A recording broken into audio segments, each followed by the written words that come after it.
Donc, je suis Jérôme Clerc et il y a bien longtemps, j'ai fait des études de lettres classiques, et en particulier de la recherche du côté du grec byzantin qui m'a tout de suite passionné, en particulier à cause d'un choix personnel qui a été le mien de devenir orthodoxe, assez jeune, il faut dire. Et je me suis passionné pour Saint Grégoire Palamas, qui en fait est un peu un sommet. Donc c'est ce qui m'a passionné aussi dans cette œuvre et dans cet homme. C'était le fait qu'il était au bord du précipice, on peut dire, et de la fin de l'Empire byzantin, et que dans ce moment un peu ultime de l'Empire byzantin, il a accompli une synthèse théologique, spirituelle, absolument extraordinaire.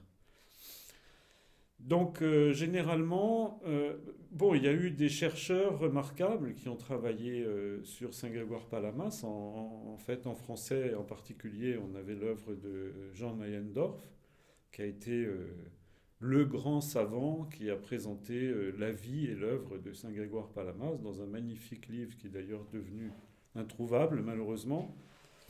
Et à l'époque, donc dans les années 70-80 où je découvrais tout ça, c'était Père Boris Bobrinskoy qui m'avait signalé qu'il y a des textes qu'on n'a jamais trop étudiés en France, qui sont ces homélies, c'est-à-dire donc les sermons qu'il a prononcés devant soit d'ailleurs devant des moines au monastère du Mont Athos où il a longtemps séjourné, soit devant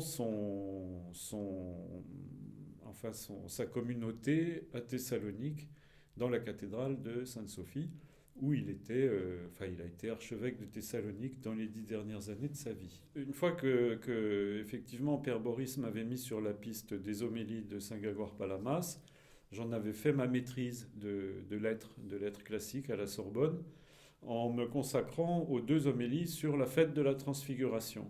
Et ça m'avait donné envie d'en traduire d'autres, et j'avais déjà choisi à l'époque les 12 fêtes.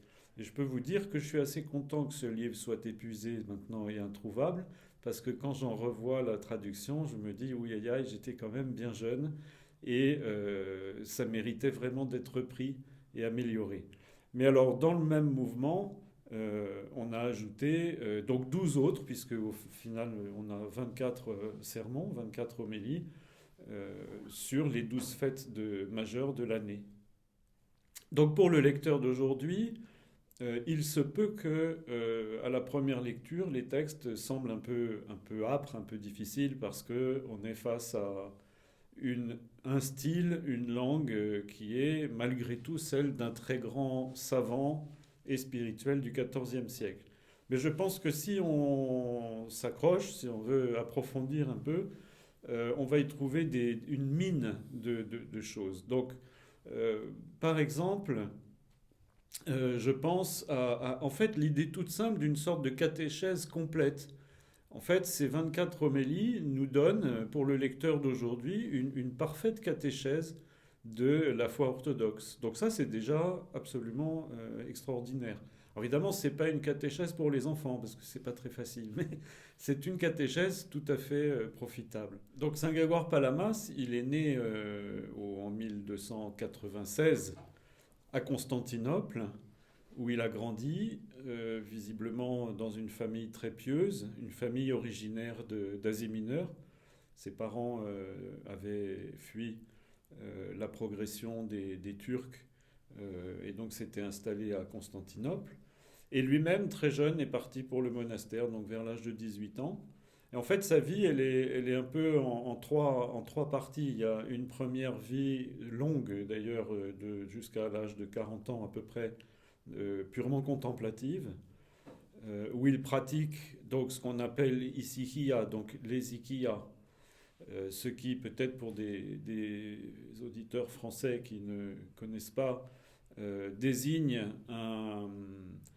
une sorte de discipline spirituelle de silence intérieur d'où doit émerger la prière et qui est généralement une prière, comme on dit, monologique, c'est-à-dire une formule très simple qui est Seigneur Jésus-Christ, Fils de Dieu, aie pitié de moi, pécheur.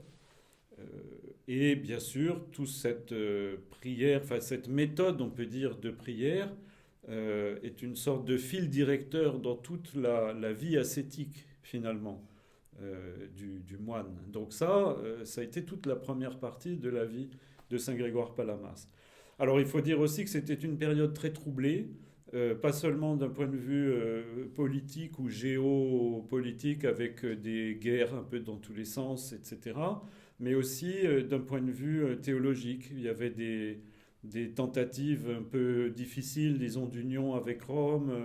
Il y a eu une mise en cause assez forte aussi de cette idée que Saint Grégoire Palamas et les hésicastes, comme on disait, donc exprimaient beaucoup, qui était l'idée que la contemplation de la lumière incréée, de la lumière divine, était tout à fait accessible dans la vie, dans notre vie présente. Et aussi cette idée qui a toujours été rappelée quand on parle de Palamas, cette idée que Dieu est totalement inconnaissable dans son essence, mais qu'il est totalement participable dans ses énergies. Voilà. Alors là, ce que je vous dis là, ça va paraître très abstrait en l'entendant comme ça, donc raison de plus pour lire le livre, parce que ce qui est tout à fait extraordinaire dans ces homélies, c'est qu'à la fois il y a une dimension de sermon, donc comme je disais, de catéchèse, où vraiment il s'adresse à des gens pour les instruire, mais en les tirant vraiment vers le haut, c'est-à-dire qu'au fond, toute cette spiritualité profondément vécue dans les monastères, il la rend aussi accessible à n'importe quel des fidèles qui venaient l'écouter à Thessalonique. Donc, ce que je n'ai pas dit complètement, c'est juste que après cette première période très contemplative, on va dire, il y a eu une deuxième période plutôt difficile avec des controverses, des polémiques, où il a vraiment été menacé. Enfin, ça a été très difficile aussi pour lui, je pense. Et puis il y a cette dernière partie de sa vie, les 10 dernières années, où il est archevêque de Thessalonique. Il y a un épisode tout à fait intéressant aussi dans la vie de Saint Grégoire Palamas.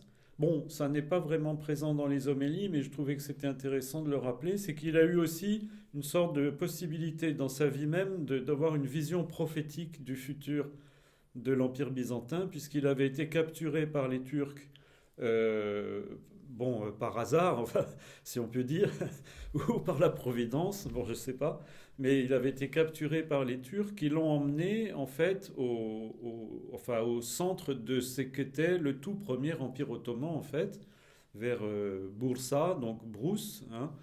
Il avait pu aller visiter les communautés chrétiennes déjà sous domination turque, et il en a écrit une sorte de rapport, en fait, en écrivant des lettres à son église.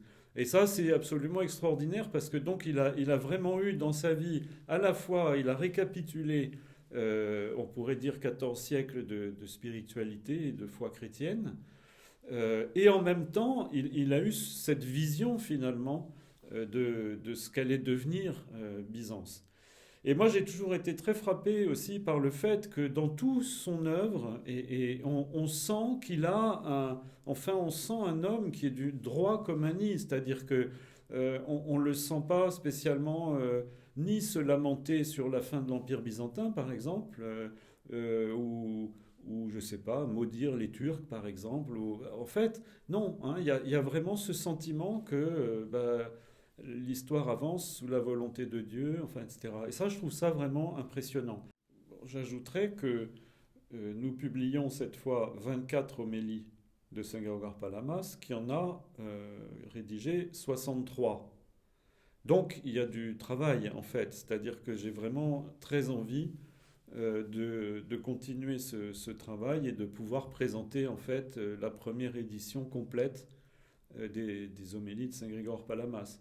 En fait, elles ont été traduites entièrement en anglais.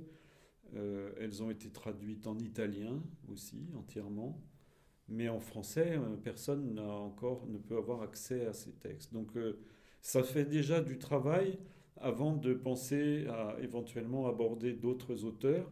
Pour le moment, disons que Saint-Grégoire Palamas me suffit, c'est déjà beaucoup.